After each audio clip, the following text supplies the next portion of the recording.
Hey everyone, it's Last. In this video, I essentially just wanted to talk about why I believe Annie to be truly the craziest character to learn the game and get free and pretty quick LP and climb pretty fast. Everyone kind of knows that Annie is the climbing goat and the learning goat, but it's pretty rare that you'll hear why, right? If you go on a Reddit and you ask, hey, like I want to improve, or I want to climb, I want to get out of bronze, I want to get out of silver, I want to get out of gold, Annie will be one of the champions that gets brought up the most, right? And there are a lot of reasons for this, but they almost never get discussed, right? It's almost just an accepted fact that doesn't get asked beyond this. So there's a lot of reasons, right? She's pretty easy to start. Everyone kind of knows this, right? If I click this, that's doing a lot of damage compared to an Ezreal who has to sweat their ass off doing crazy tricks on that shit until they get similar value, right? And because of this, you're freeing up so much of your attention that would otherwise have to be spent on laning or on basic mechanics, rather. Like if you're playing Riven or if you're playing as the aforementioned Ezreal, very, very difficult in comparison, right? But anyone can click E, WQ, and then auto attack to proc electrocute. Like everyone can do that. That's a very good start because it allows you to pay attention to these larger concepts. You can pay attention now to like how am I positioning in the lane? Is this a good pocket of the lane to stand in? Am I safe here?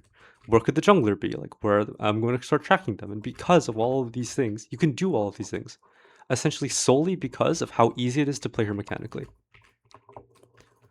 Maybe like you're trying to identify a roam timer, you can take all this time to like look around the map because you don't have to pay attention to how I am piloting my champion. But beyond that, right, like you might be thinking it's so easy, right? So why is everyone not just crazy climbing? It's because eventually, it is true, she does get harder, right? It's hard to climb on a champion eventually if everyone kind of knows what you can do, right? Annie's pretty face up in that sense. You're pretty sure you know what she wants to do to you. Like if Annie starts going like this and then does this, you know to flash, right? And if you're platinum or emerald or diamond, you should have the mechanics to be able to predict this and flash out accordingly. But she does have insane parts of her kit that aren't as face up. To start with, look at this auto attack range. This is 625 range, right?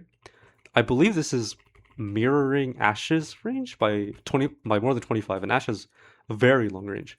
If you're an average mage and you have say 550, that would put you around here in Annie's range, right? Which would mean that I get one more auto attack before you can do anything from this range, right? Because you have to walk into here. This is so much time, and if you do walk in here, imagine, right? I can just click E and run away, which is pretty important because if you are level 1, let's imagine the level 1 trading sequence, right? You take the orange shield and you go to the mid lane, right? If you're, starting, you might take Q because Q, boom, ouch, right? This will hurt, and then you can just walk away with the electrocute. Imagine I didn't fuck this up before. Boom, electrocute, you did a lot of damage, right? But in in higher elos, most people will not allow you to do that. They'll see that you're walking up to them and they'll back off because your frick use is really scary. Let's get that back real quick. Right? Like this, if an Annie's walking at you like this, it's always going to be scary. And most people kind of know that by now. And so what you can do is something really crazy, which is taking E level 1. For instance, right? So like now, imagine it's a matchup where you know that you have this range advantage. You click this, they start walking up to you, They start walking up to you, maybe they use something to walk up to you, and you click E and you walk away. And this E is really strong. If they auto attack you, you start winning the trade in another way. If you read this, while the shield holds, enemies who hit the shielded ally with an attacker ability receive blah blah blah damage. That's crazy, It's so difficult to lane from this point on, right? If the Annie has this tool. And then level 2 becomes really scary because now you can just do this. Boom. Right? So that level 2 is quite strong. And playing around this is not as easy as before, right? This isn't as easy as clicking RWQ or whatever. But it's more. It's always more. There's always more you can do. Which I think is the beauty of her. To beyond this, imagine you're level 6, right? Maybe there's no good timing to like fight in the next minute or whatever, in the next 117 seconds. And so what you can do is say, I really need this tempo, right? Imagine I have like a really crazy recall that I need to get because it's getting denied in some other way. I can do this and then just take the recall. And because how can you contest this, right? Like most champions will not be able to contest this if you ult the wave. And if they do, they'll fight you. So identifying whether it's worth doing such a thing is also a big part of the skill set that you can develop as you progress. Beyond this, you can decide further on what to improve on. Because as I've mentioned, there's all these little things that make up Annie as a champion that you can thus decide which ones that I want to focus on for the next 10 games, right? Maybe for the next 10 games, I just want to work on last hitting, right? So I'll stand here, I'll just last hit, you know? Okay, that's great.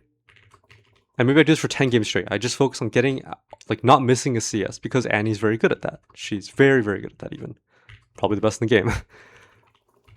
And then maybe another 10 games. After that 10 games, I'm like, okay, I'm actually feeling pretty confident. I'm pretty confident, I'm pretty comfortable. So now I should start doing more. I'm gonna try, like, getting the most I miss I can. Now maybe I'm gonna try and get the most value out of my auto attacks as I possibly can. And so you start playing like this, you know, you start really looking for these situations. And these are like pretty clear ways to improve. You can always be doing this better than you already are, right? And that's, I would say, pretty beneficial. And the last part is that because you've spent so much time, imagine you climb, right? You master your auto attacks, you do as much as you can, right? And now you're in platinum, you're in emerald, you're in diamond, you're in masters, whatever.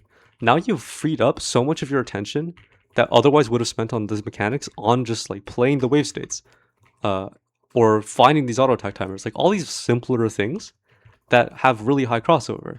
And so now, maybe now you're like, I really want to learn Riven. And so now you can learn Riven. That experience will be so much easier because you've already spent all this time doing these fundamental parts. You've done the hard part. Now all you have to do is like learn Riven combos, which is relatively quite easy. So yeah, that's kind of all I have to say on this topic. That's I hope convinces you, at least a few of you maybe, to pick up Annie. All right, thanks for watching. Bye bye.